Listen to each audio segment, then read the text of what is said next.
এদিকে ঈদে ঘরমুখো মানুষের চাপ রয়েছে দেশের বিভিন্ন মহাসড়কে।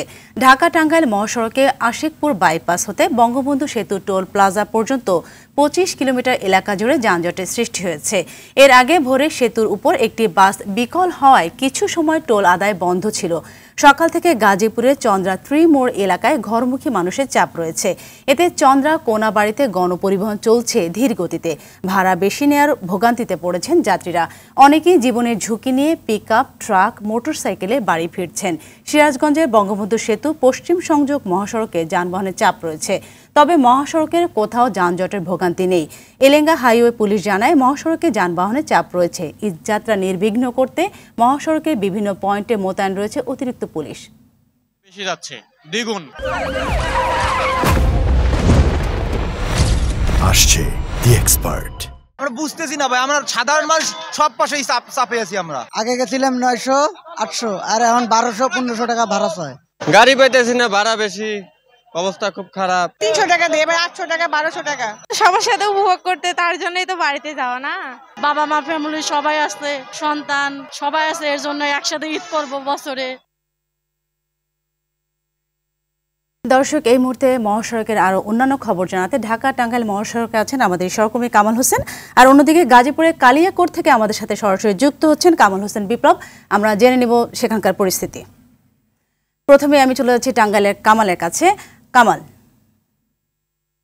কামাল, মহাসড়কের যানজটের পরিস্থিতি কেমন দেখতে পাচ্ছেন, আর এই যানজটের পরিস্থিতি নিয়ন্ত্রণে নিতে সেখানকার প্রশাসন থেকে কি ধরনের তৎপরতা আপনি দেখতে পাচ্ছেন?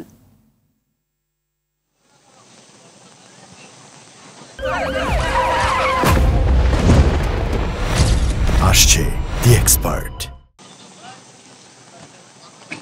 জি, সাথী সংবাদ আপনি যেমনটি বললেন, আসলে ঢাকা টাঙ্গাইল বঙ্গবন্ধু সেতু মহাসড়কে গেল মধ্যরাত থেকে যে যানবাহনের চাপ বেড়েছে, সে থেকে কিন্তু যানজটের সৃষ্টি হয়েছে।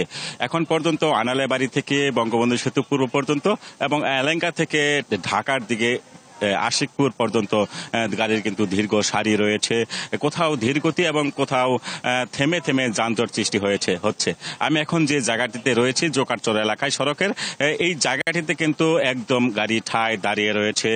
কোনো নড়াচড়া বা নাড়াচাড়া কিন্তু যানবাহনের মধ্যে থেকে দেখা যাচ্ছে না, ঠায় কিন্তু দাঁড়িয়ে রয়েছে। তবে পুলিশ যেটি বলছে যে তারা চেষ্টা চালিয়ে যাচ্ছেন। আস্তে আস্তে কিন্তু যে গাড়ির দীর্ঘ সারি ছিল ঢাকার দিকে, সেই কিন্তু আস্তে আস্তে কমে আসছে। তবে দুপুরের পর থেকে সেটি নাকি অনেকটাই নিরসন হওয়ার জন্য তারা কাজ করে যাচ্ছে।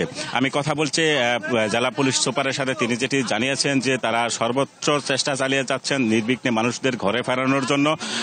ঢাকার দিকে যে সমস্ত যানবাহন যাচ্ছে সেগুলো কিন্তু বঙ্গবন্ধু সেতু পুরো পার থেকে ভুইয়াপুর হয়ে এলাকা লিং রোড দিয়ে ঢাকার দিকে পাঠিয়ে দেওয়া হচ্ছে।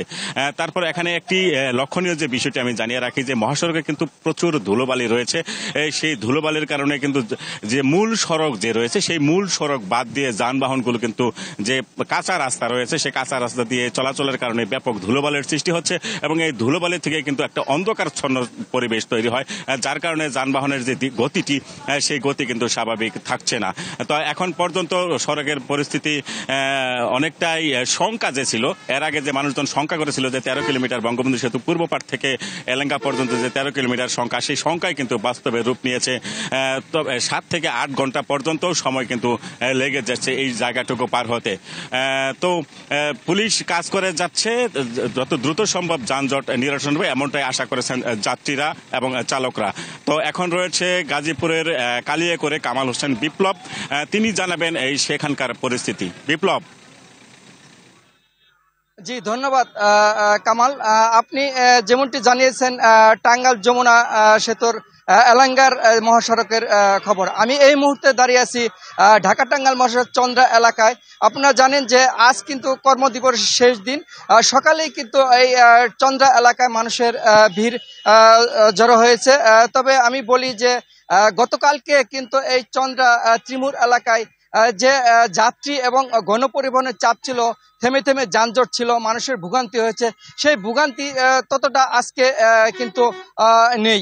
তবে যাত্রীর চাপ রয়েছে, গণপরিবহনেরও চাপ রয়েছে, তবে আগের তুলনায় কিছুটা যাত্রী এবং গণপরিবহনের চাপ কমেছে। তবে চন্দ্রা এলাকায় যে যাত্রী রয়েছে তাদের সাথে কথা বলেছি, তারা জানিয়েছেন যে সকালের থেকে এখন পর্যন্ত তারা এই চন্দ্রা এলাকায় রয়েছে, কারণ গণপরিবহনে কিন্তু ভাড়া বেশি চাচ্ছে, যার ফলে কিন্তু তারা যেতে পারছেন না এবং কম ভাড়ায় তারা কিন্তু ট্রাক এবং মোটরসাইকেল এবং পিকআপ যুগেই তারা গন্তব্য স্থানে যাচ্ছেন।